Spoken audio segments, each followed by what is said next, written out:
The thunderous crack of a gunshot pierced the silence of the Montana wilderness, sending a flock of startled birds into the air as Eleanor Morgan fell to her knees, clutching her bleeding arm. It was 1879, and the unforgiving territory showed no mercy to a woman traveling alone, especially one fleeing from the ruins of her former life. Eleanor's heart raced as she heard the approaching hoofbeats. The wound wasn't fatal, but the blood loss was making her dizzy. She had escaped her stepfather's ranch with nothing but a small bundle of possessions and whatever money she could gather, only to be ambushed by a highway robber who left her wounded and alone in the wilderness. The hoofbeats grew louder. Through blurry vision, she saw a tall figure on horseback emerge from between the pines. His broad shoulders were silhouetted against the setting sun, a worn Stetson casting shadows across his face. The stranger dismounted with fluid grace that spoke of years in the saddle, and Eleanor crawled backward in panic, dragging her injured arm. "Please don't hurt me," she begged, tears streaming down her dirt-streaked face as she pressed herself against the trunk of a large pine tree. Her golden-brown hair had come loose from its pins, framing her pale face, as her green eyes darted frantically between the approaching man and possible escape routes. The man paused, his expression softening beneath the brim of his hat. He raised his hands slowly, showing they were empty. "I'm here to heal you," the cowboy said, his voice deep and steady like the rolling Montana plains. "I'm not going to hurt you, madam." He knelt down several feet away, maintaining a respectful distance. "Name's Mason Calloway. I'm a rancher from these parts. Heard the shot and came to investigate." His eyes, blue as the summer sky, assessed her wound with practiced concern. "You're bleeding pretty bad. Will you let me help you?" Eleanor hesitated, clutching her arm tighter as another wave of pain washed over her. She had little choice. She would die out here alone. "Yes," she whispered, her strength fading. "Please." Mason moved forward cautiously. "I need to see the wound," he said, his voice gentle as if speaking to a spooked colt. His calloused hands were surprisingly tender as he examined her arm. "Bullet grazed you. Missed the bone, thank God. But we need to stop this bleeding." He reached into his saddlebag and pulled out a clean bandana, tying it firmly around her arm. "My cabin's not far from here. I've got supplies there to treat this properly." "I don't know you," Eleanor protested weakly, even as she felt herself swaying from blood loss. "No, you don't," Mason agreed, his expression serious. "But I give you my word as a gentleman that you'll be safe with me. I just want to help. Then you can be on your way, if that's what you want." Eleanor studied his face, weathered from years under the sun, but honest, with no trace of the cruelty she had come to recognize in men like her stepfather. With no other options and darkness falling, she nodded. "Thank you," she whispered. Mason helped her onto his horse, mounting behind her to keep her steady as she drifted in and out of consciousness. The rhythm of the horse's gait and the solid presence of the cowboy behind her were the last things Eleanor registered before darkness claimed her completely. She awoke to the crackling of a fire and the smell of coffee. Eleanor blinked, disoriented, to find herself on a narrow bed in a small but tidy cabin. Her arm had been properly cleaned and bandaged, and someone had covered her with a warm quilt. "You're awake." Mason's voice came from across the room, where he stood at a cast-iron stove. "How are you feeling?" Eleanor attempted to sit up, wincing at the throbbing in her arm. "Better, I think. Thank you for helping me." Mason nodded, pouring a cup of coffee and bringing it to her. "Can you tell me what happened out there? Who shot you?" Eleanor accepted the cup with her good hand, grateful for its warmth. "A robber. He took what little money I had. And what's a lady like you doing out in these parts alone?" His tone wasn't accusatory, merely curious. Eleanor hesitated. The truth was complicated: her mother's death, her stepfather's escalating cruelty, the final straw that drove her to flee in the middle of the night. "I'm traveling to Silver Creek. I have a cousin there." It wasn't entirely a lie. She did have a distant cousin in Silver Creek, though she had no idea if the woman would welcome her or turn her away. Mason didn't press. "Silver Creek's a 4-day ride from here. You're welcome to rest here until you're fit to travel." "I couldn't impose." "It's no imposition. I live alone, but there's plenty of room." He gestured around the cabin, which was simple but larger than it had first appeared. "You take the bed. I'll sleep by the fire." Over the next few days, Eleanor regained her strength. Mason kept to his word, sleeping on a bedroll near the hearth while she occupied his bed. During the day, he tended to his small herd of cattle and horses, returning to check on her regularly. Eleanor learned that Mason Calloway had come to Montana Territory after the war, seeking solitude and a fresh start. He'd built this cabin and established a modest ranch, selling horses to settlers and cattle to the growing towns nearby. On the third day, Eleanor insisted on making herself useful. Despite Mason's protests, she prepared a stew from the vegetables in his garden and venison he had hunted. That evening, they ate together at his rough-hewn table. "This is delicious," Mason said, genuine surprise in his voice. "Best meal I've had in years." Eleanor smiled, her first real smile since arriving. "It's the least I could do. I'm in your debt." "No debt between us," Mason replied, his gaze lingering on her face. "Your company's payment enough. Gets lonely out here." That night, as Eleanor lay in bed listening to Mason's steady breathing from his place by the fire, she realized something unexpected. For the first time in years, she felt safe. By the end of the week, Eleanor's arm was healing well, and she knew she should continue to Silver Creek. But each morning, she found another reason to stay, offering to mend Mason's shirts, helping with the garden, learning to collect eggs from the small chicken coop behind the cabin. Mason never questioned her delay, seeming content with her presence.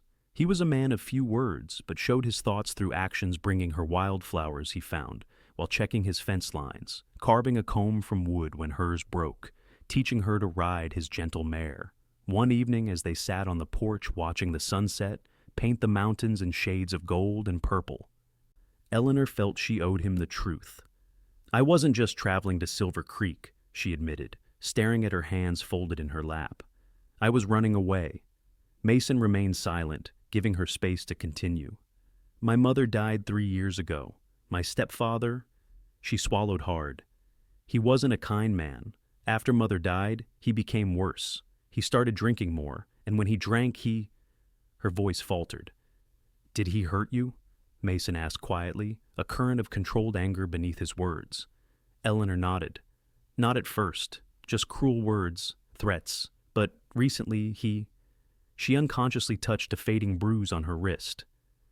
"I knew I had to leave. I took what money I could find and left in the middle of the night." Mason's jaw tightened. "No man has the right to raise his hand to a woman, ever. He's a powerful man in our town. No one would stand against him." Eleanor looked up at Mason, vulnerability in her green eyes. "I'm afraid he'll come looking for me." "What's his name?" "Victor Harlow." Mason's expression darkened. "The cattle baron from Helena?" Eleanor nodded, surprised. "You know of him?" "I know his reputation." Mason's voice was grim. "But you're safe here, Eleanor. I promise you that." The sincerity in his words wrapped around her like a protective embrace.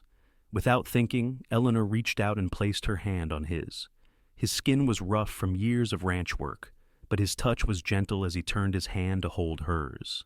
They sat in comfortable silence as darkness fell, their joined hands a bridge neither was willing to cross yet, but both reluctant to abandon. The next morning brought a shift in their quiet routine.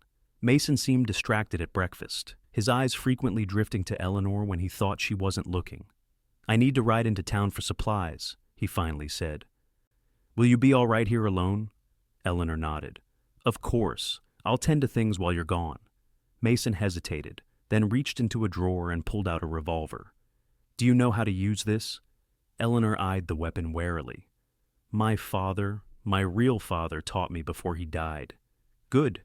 Mason placed the gun on the table. "Just in case. I'll be back before dark." After he left, Eleanor busied herself with chores, but the cabin felt strangely empty without Mason's presence.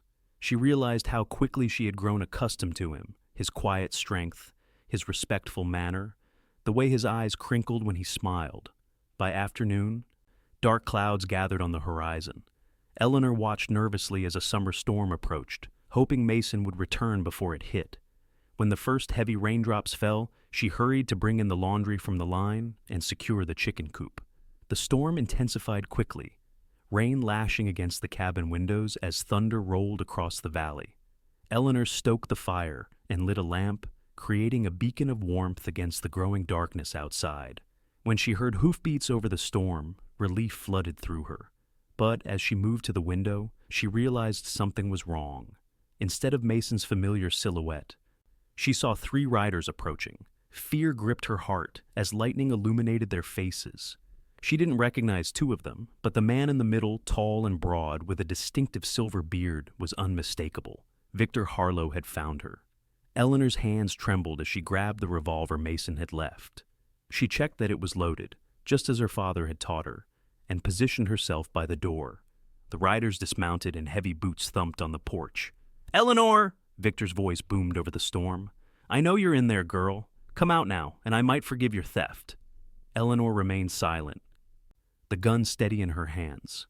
"Your mother would be ashamed of you, running off like a common thief," he continued, his tone dripping with false concern. "I've come to take you home, where you belong." The door handle rattled as someone tried to open it. Finding it locked, Victor's voice hardened.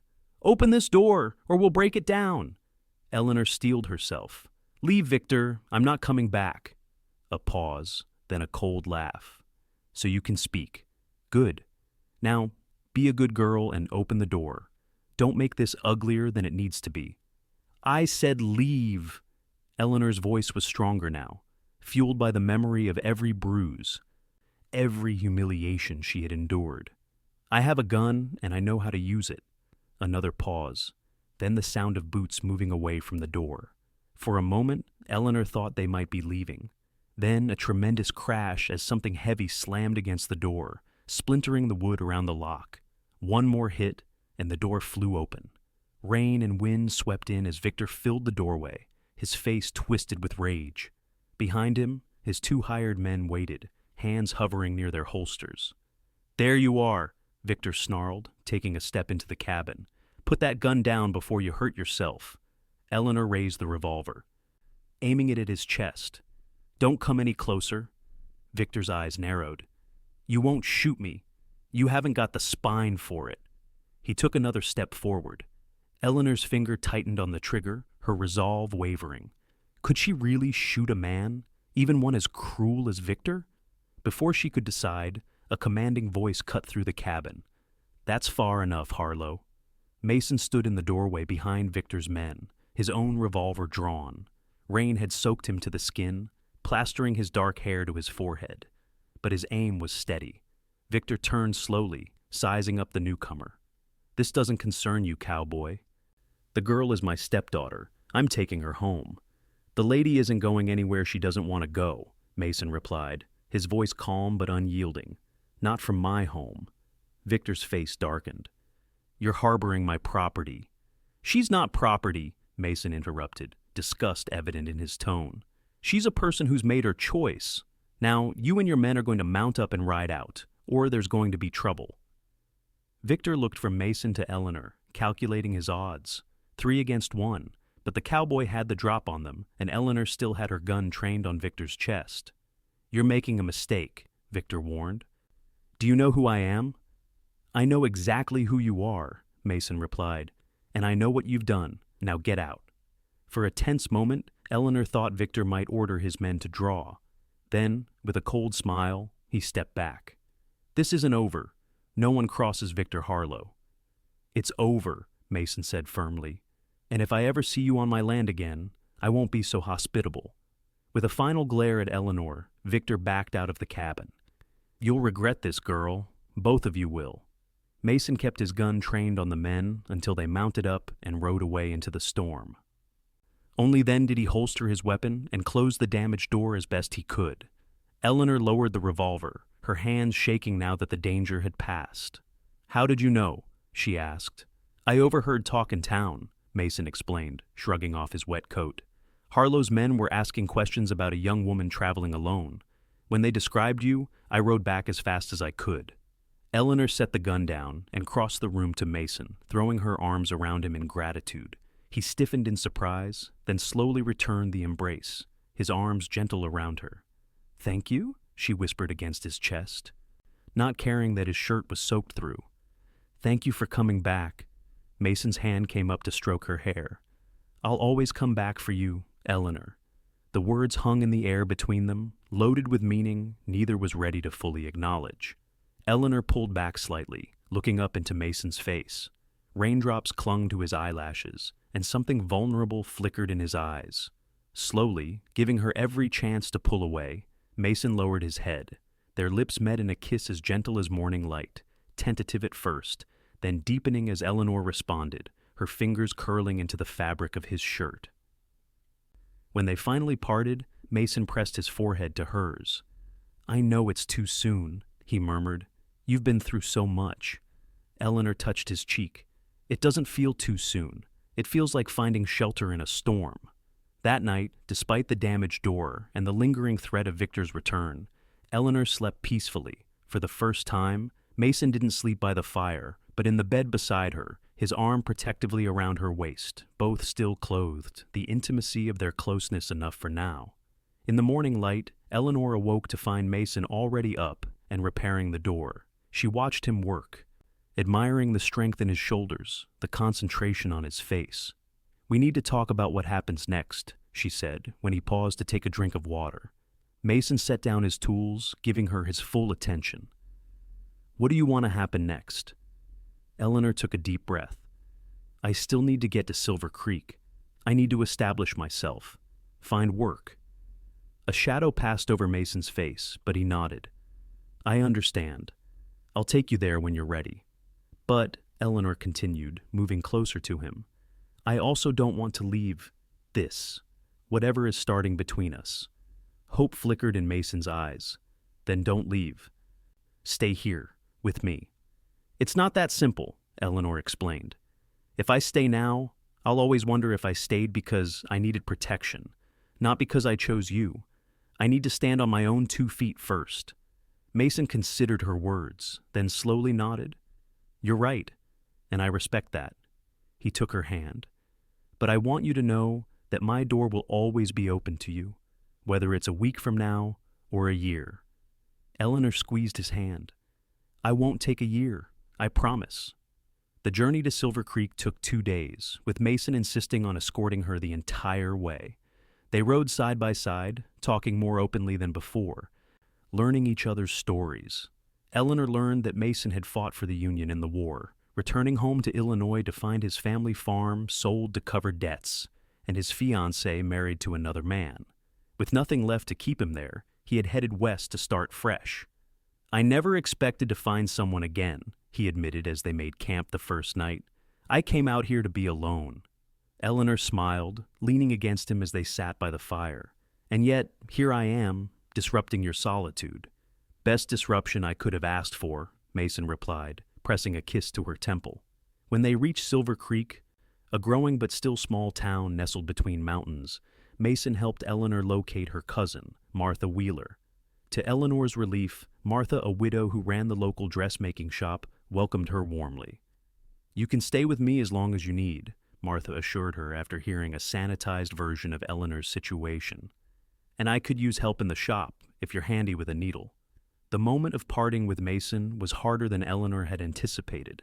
They stood outside Martha's shop, both reluctant to say goodbye. "It won't be long," Eleanor promised, fighting back tears. "Just enough time for me to get established, to know my own mind." Mason cupped her face in his hands. "I understand. I'll come to town every few weeks to trade and check on you, if that's all right." "More than all right," Eleanor whispered, rising on her tiptoes to kiss him.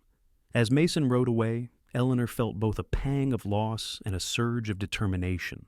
This separation was necessary, a chance to heal, to grow stronger, to ensure that when she returned to him, it would be as a whole person, not a wounded bird seeking shelter.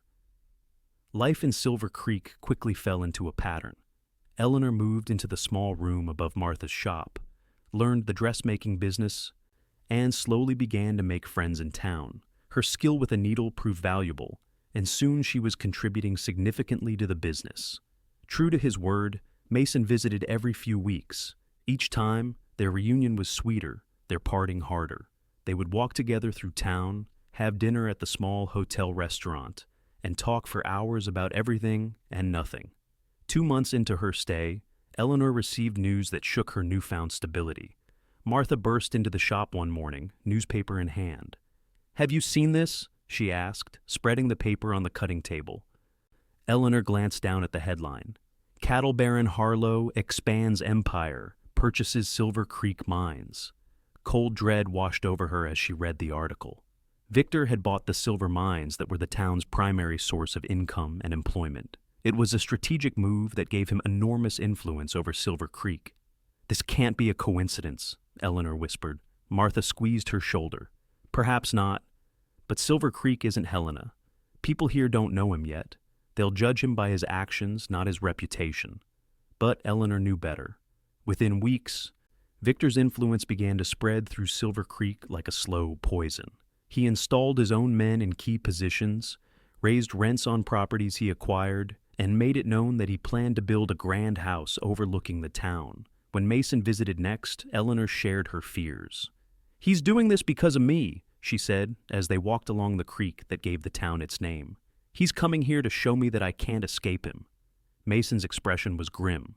"You can't know that for certain." "I do know it," Eleanor insisted. "You don't understand how he thinks. Everything is about control with Victor. He can't stand that I defied him." Mason stopped, turning to face her. "Then come back with me, today. We'll face whatever comes together." Eleanor hesitated. The idea was tempting to flee again, to return to the safety of Mason's cabin. But something in her rebelled against the thought. "No," she said firmly. "I won't run again. If I leave now, he wins. He'll know that he can always chase me away. Besides, I have responsibilities here now. Martha depends on me." Mason studied her face, pride mingling with concern in his eyes. "You're the bravest woman I've ever known, Eleanor Morgan." "I don't feel brave," she admitted. "I'm terrified. But I'm also tired of living in fear." He pulled her close. "You won't face him alone, I promise you that." True to Eleanor's prediction, Victor Harlow arrived in Silver Creek the following week, making a grand entrance in a carriage pulled by 4 black horses. The entire town turned out to see the man, who now controlled their economic future. Eleanor watched from the window of Martha's shop as Victor greeted the mayor and other town officials, charming them with promises of prosperity and growth. His performance was flawless, the benevolent businessman come to revitalize their small town. Only Eleanor knew what lay beneath the polished exterior. She managed to avoid a direct encounter with Victor for nearly 2 weeks, but her luck ran out on a Tuesday afternoon. She was returning to the shop with a basket of ribbons and threads when a familiar voice stopped her in her tracks. "Eleanor, how lovely to see you thriving." She turned slowly to face her stepfather. He stood on the boardwalk, impeccably dressed as always, silver-headed cane in hand. 2 men flanked him, not the same ones who had accompanied him to Mason's cabin, but the message was clear nonetheless. "Victor," she acknowledged coolly, gripping her basket tighter. "Is that any way to greet family?" He smiled, but the expression didn't reach his eyes. "We have so much to discuss." "We have nothing to discuss," Eleanor replied, her heart pounding. The street was busy with people going about their business, witnesses to this confrontation. That gave her courage. Victor's smile tightened. "I think we do. Perhaps about the money you stole from me, or about your friend, the rancher." Eleanor stiffened. "Leave Mason out of this." "Oh, so it's Mason now, is it?" Victor stepped closer, lowering his voice. "Do you think I don't know you've been meeting him? That you haven't been sharing his bed like a common—" "That's enough!" Eleanor's voice was sharp. Several passers-by glanced their way. "Say what you came to say, Victor. I have work to do." Victor's facade of civility slipped for just a moment, revealing the rage beneath. Then he composed himself, adjusting his jacket. "Very well, directly then. I want you to come work in my household. As my daughter, it's only appropriate that you help manage my new home here." Eleanor almost laughed at the audacity. "No, I wasn't asking." Victor's voice hardened. "You owe me, Eleanor, and one way or another, you will repay that debt." "I owe you nothing," Eleanor replied, standing her ground despite her trembling hands. "You are not my father, you are not my family, and I will never set foot in your house." Victor's eyes narrowed. "Consider carefully, my dear. Silver Creek is my town now. One word from me, and your cousin loses her shop. Your cowboy friend might find his cattle mysteriously falling ill. Accidents happen so easily in these parts. Cold fear washed over Eleanor, but she refused to show it. Are you threatening me? I'm stating facts, Victor replied smoothly. Actions have consequences. Think about it. He tipped his hat. Good day, Eleanor. As he walked away with his men, Eleanor remained rooted to the spot, the weight of his threats pressing down on her like a physical burden. That night, she wrote a letter to Mason, explaining what had happened and asking him not to come to town for a while. It was too dangerous now. Victor was watching, waiting for an opportunity to strike at them both. But Mason Calloway was not a man easily deterred. 3 days after she sent her letter, Eleanor looked up from her work to see him walking through the door of the shop, determination written across his features. "Mason," she exclaimed, glancing nervously out the window. "You shouldn't be here." "Victor." "I don't care about Victor," Mason interrupted, crossing the room to take her hands in his. "I care about you, and I'm not going to let him intimidate us into staying apart." Martha, who had been watching this exchange with interest, discreetly moved to the front of the shop. "I'll just keep an eye out for customers," she said, giving them privacy. "It's not safe," Eleanor insisted.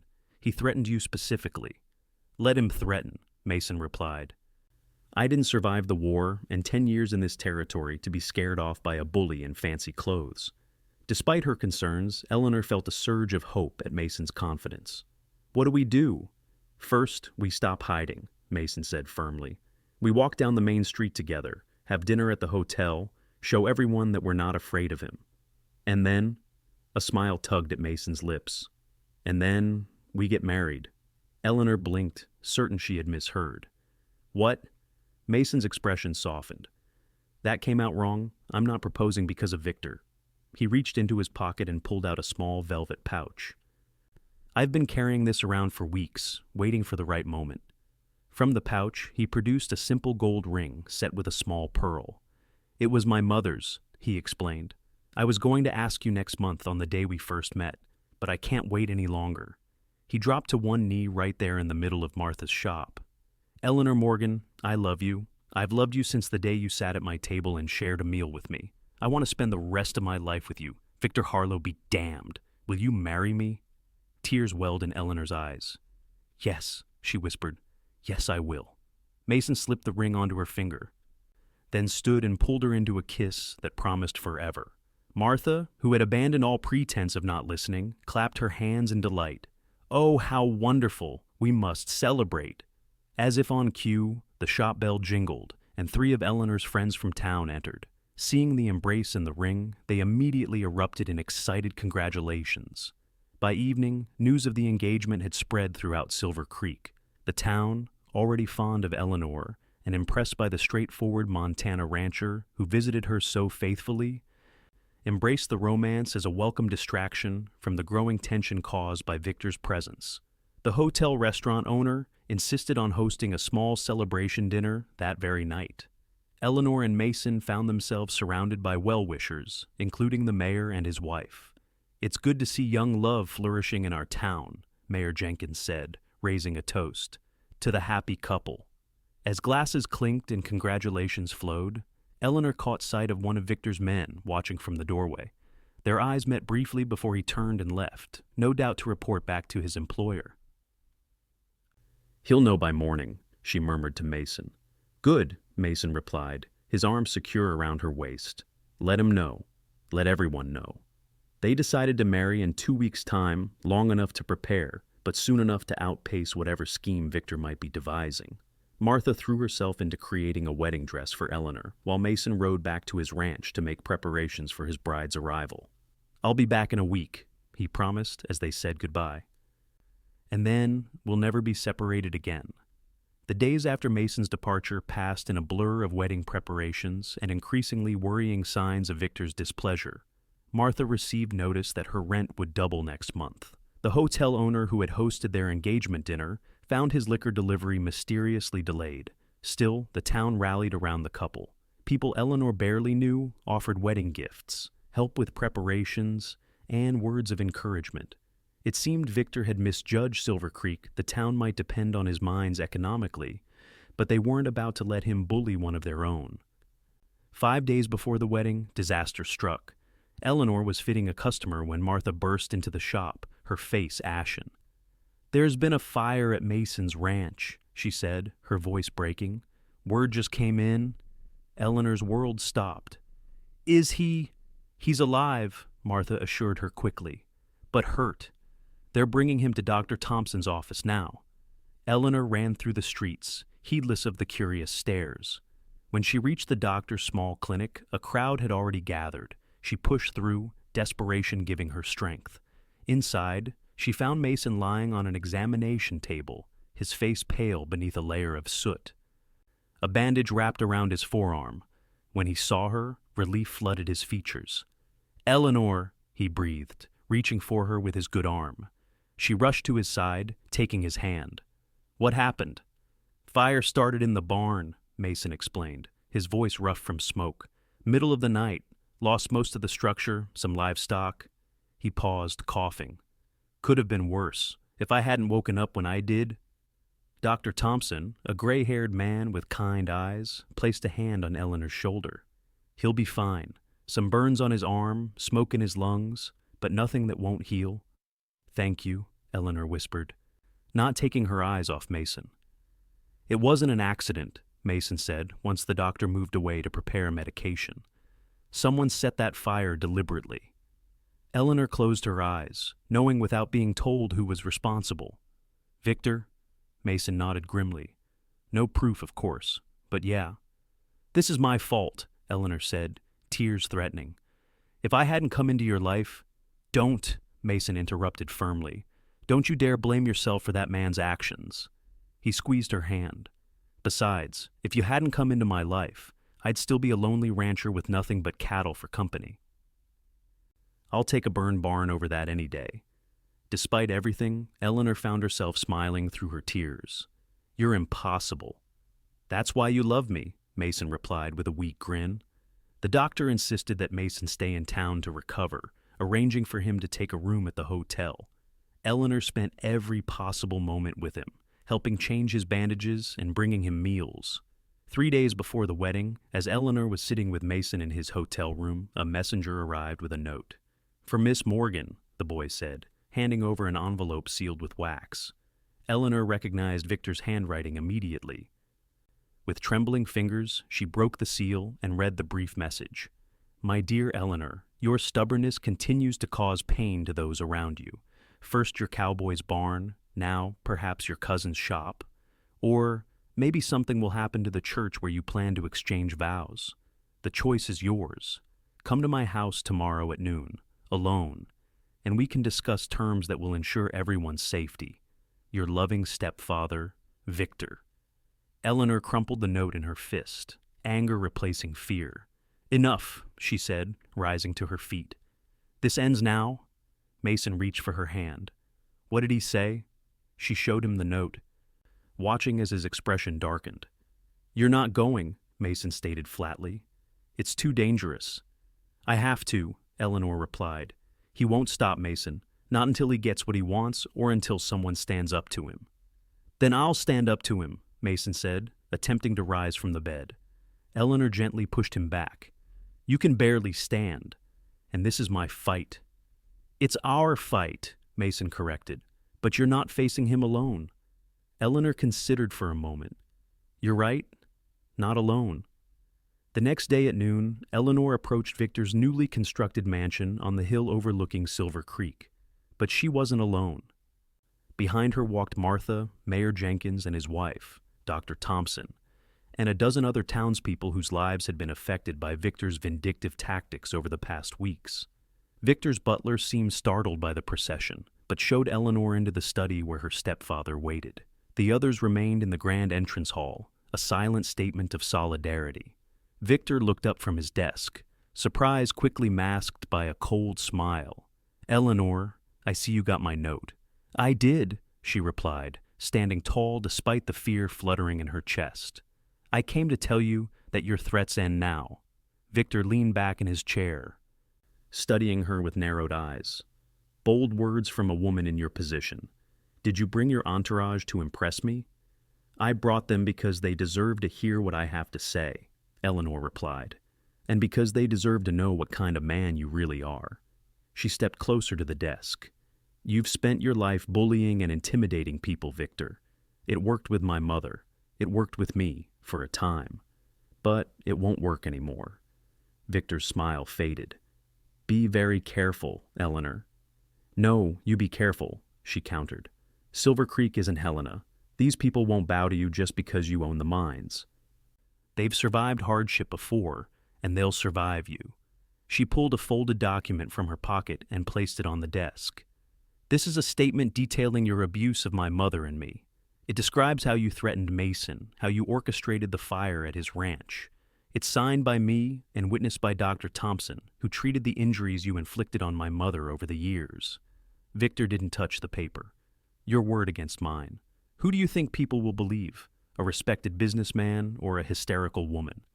That's why I've also written to the territorial governor, Eleanor continued, and to newspapers in Helena, Bozeman, and as far as Denver. If anything happens to me, to Mason, or to anyone in this town, those letters will be sent. For the first time, uncertainty flickered in Victor's eyes. You wouldn't dare risk your reputation. My reputation? Eleanor laughed, the sound brittle. I'm not the one with something to hide, Victor. You are. She leaned forward, placing her palms on his desk.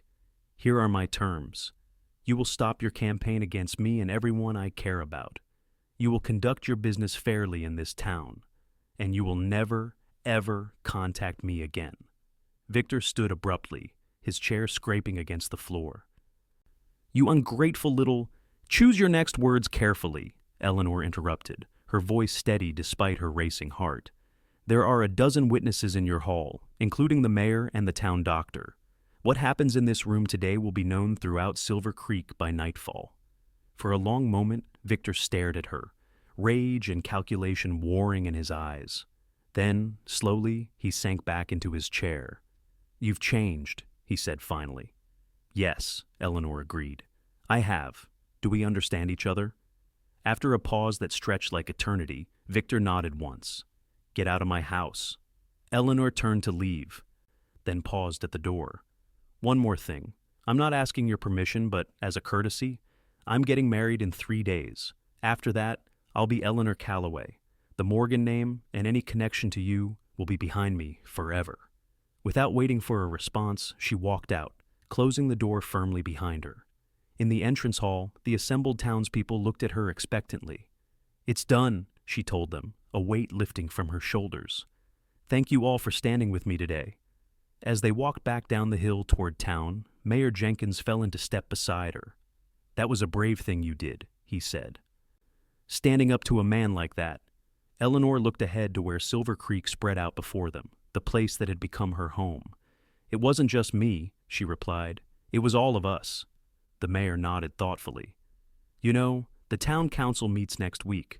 We've been discussing ordinances to prevent any one person from having too much control over local businesses.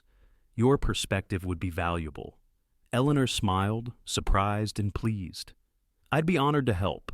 3 days later, Eleanor Morgan became Eleanor Calloway in a ceremony that brought together nearly the entire town. She wore a gown of Martha's creation, simple but elegant, with lace at the collar and cuffs. Mason, his injured arm in a sling beneath his best suit, looked at her with such love that her heart nearly burst. I, Mason Calloway, take you, Eleanor Morgan, to be my lawfully wedded wife, he vowed, his voice strong and clear, to have and to hold from this day forward, for better or worse, for richer or poorer, in sickness and in health, to love and to cherish, till death do us part. As Eleanor repeated the same vows, she felt the last shadows of her past life falling away. Victor had not shown his face in town since their confrontation, and though she remained cautious, she no longer lived in fear. After the ceremony, the entire town celebrated with a feast in the town square. As dusk fell, lanterns were lit, and a fiddler played while couples danced beneath the stars. Mason led Eleanor in a dance despite his injury, holding her close as they swayed to the music. Are you happy, Mrs. Calloway? He murmured against her hair. Happier than I ever thought possible, Eleanor replied, looking up at him with shining eyes. Later that night, they retired to Mason's hotel room, which the staff had decorated with wildflowers and candles. As Mason closed the door behind them, Eleanor felt a flutter of nervous anticipation. They had shared kisses and embraces, but had waited for this night for the fullness of their union. Now, as husband and wife, they could finally express the depth of their love. Mason approached her slowly, his eyes never leaving hers. "You are so beautiful," he whispered, reaching out to touch her cheek. "Sometimes I still can't believe you're real." Eleanor leaned into his touch. "I'm real, and I'm yours, as you are mine." Their kiss began gently but quickly deepened with months of longing. Mason's hands trembled slightly as he helped her remove the pins from her hair, watching in wonder as it cascaded down her back. "I've dreamed of this," he admitted, running his fingers through the golden brown waves. "So have I," Eleanor replied, helping him remove his jacket, careful of his injured arm. They undressed each other slowly, with reverence and growing desire. When they finally came together on the bed, their bodies joining as their hearts already had, Eleanor felt a sense of homecoming so profound it brought tears to her eyes. "I love you," Mason breathed against her lips as they moved together in the ancient rhythm of lovers. "And I love you," Eleanor whispered back. Holding him close as waves of pleasure washed over them both. Afterward, they lay entwined, planning their future in quiet voices. "We'll need to rebuild the barn," Mason said, tracing patterns on her bare shoulder. "We'll do it together," Eleanor replied. "I'm quite handy with a hammer." Mason chuckled. "Is there anything you can't do, Eleanor Calloway?" She pretended to consider the question. "I'm terrible at catching fish. You'll have to teach me." "It would be my pleasure." His expression grew more serious. "Are you sure you're ready for ranch life? It's not easy." Eleanor propped herself up on one elbow to look at him. "I'm ready for our life, whatever it brings. The hard work, the quiet evenings, all of it." They left for the ranch 2 days later, traveling in a wagon loaded with wedding gifts and Eleanor's belongings. As they crested the final hill and Mason's property came into view, Eleanor felt a surge of emotion. The cabin looked just as she remembered it, solid and welcoming. The barn was a charred skeleton, but already she could envision how they would rebuild it, stronger than before. "Welcome home," Mason said, squeezing her hand. "Home," Eleanor repeated, the words sweet on her tongue. The following weeks were a whirlwind of activity.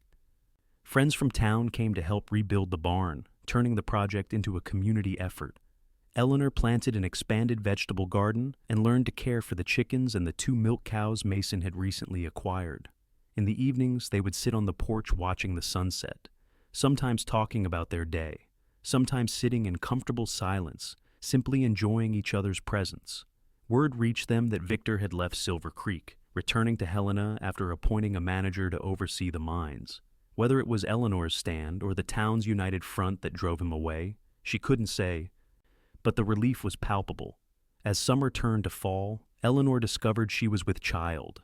When she shared the news with Mason, his joy was boundless. He lifted her in his arms, spinning her around the cabin before setting her down gently, suddenly concerned. "Should I not have done that? I don't want to hurt you or the baby." Eleanor laughed, placing his hand on her still flat stomach. "We're fine, both of us. But it's sweet that you're already so protective." Throughout the winter, as Eleanor's body changed with the growing life inside her, their love deepened. Mason treated her like the most precious treasure, while still respecting her strength and independence. In early spring, just as the first wildflowers were beginning to bloom on the mountainsides, Eleanor gave birth to a daughter they named Rose. She had Mason's blue eyes and Eleanor's golden brown hair, and from her first cry, she had both her parents wrapped around her tiny fingers. "She's perfect," Mason whispered, holding his daughter for the first time, tears unashamedly tracking down his cheeks. Eleanor watched them, her heart so full it seemed impossible it wouldn't burst from her chest. "She is, just like her father." As Rose grew from infant to toddler, the ranch prospered. Mason's breeding program produced horses sought after throughout the territory, and Eleanor started a small side business selling preserves and honey from the beehives they established. They made regular trips to Silver Creek, where Eleanor continued to advise the town council. Under the new ordinances they had implemented, The town's economy diversified, becoming less dependent on the mines and more resilient.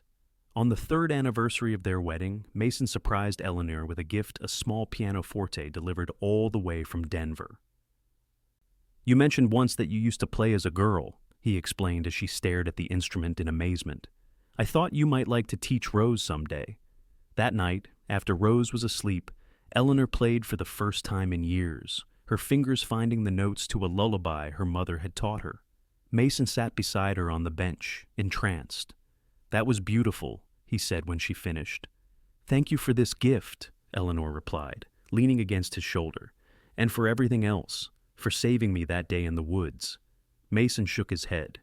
"You had it backward from the beginning," he said, pressing a kiss to her temple. "I didn't save you, Eleanor. You saved me. I was just existing out here, not really living until you came along." Eleanor turned to face him, cupping his beloved face in her hands. "Then we saved each other, and we'll keep doing that every day for the rest of our lives." "For the rest of our lives," Mason agreed, sealing the promise with a kiss. Outside, the Montana night spread its starry canopy over their home. Where once a wounded woman had begged, "Please don't hurt me," and a lonely cowboy had promised, "I'm here to heal you," neither could have imagined then how completely that promise would be fulfilled, how their separate paths would join to create a journey more beautiful than either could have traveled alone. In the years that followed, their family grew with the addition of a son they named James, after Mason's father. Their ranch expanded, becoming one of the most respected in the territory. And their love, tested by fire and strengthened by adversity, remained the foundation upon which they built their life, together a life of hard work and simple joys, of challenges met side by side, and of healing that went bone deep and soul wide. For Eleanor and Mason Calloway, the greatest adventure wasn't taming the Wild West, but creating a haven of love in a harsh land, a place where wounded hearts could heal, where strength was found in vulnerability, and where two people who once thought themselves broken discovered they were simply incomplete until they found each other.